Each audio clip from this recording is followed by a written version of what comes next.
ശബരിമലയിലെ ദ്വാരപാലക ശില്പങ്ങളുടെ താങ്ങുപീഠം സന്നിധാനത്തുണ്ടെന്ന Devaswom president PS Prashant. സ്വർണം പൂശിയ മറ്റൊരു പീഠം ശബരിമലയിൽ എത്തിച്ചതായി അറിവില്ലെന്നും PS പ്രശാന്ത് കൈരളി ന്യൂസിനോട് പറഞ്ഞു. നേരത്തെ ശബരിമലയിലെ പീഠങ്ങൾ കാണാതായി എന്ന വ്യാജ ആരോപണം സ്പോൺസർ ഉണ്ണികൃഷ്ണൻ പോറ്റി നടത്തിയിരുന്നു.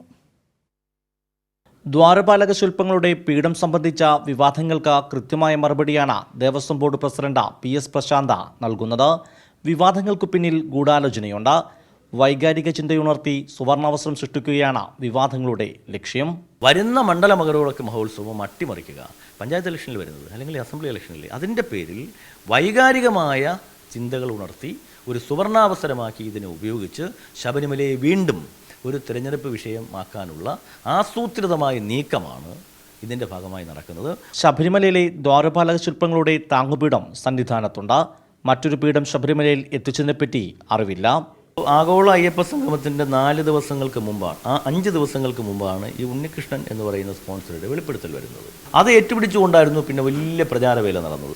ഉണ്ണികൃഷ്ണൻ പോറ്റിയുടെ ദുരൂഹത അന്വേഷിക്കണമെന്നും PS പ്രശാന്ത് പറഞ്ഞു.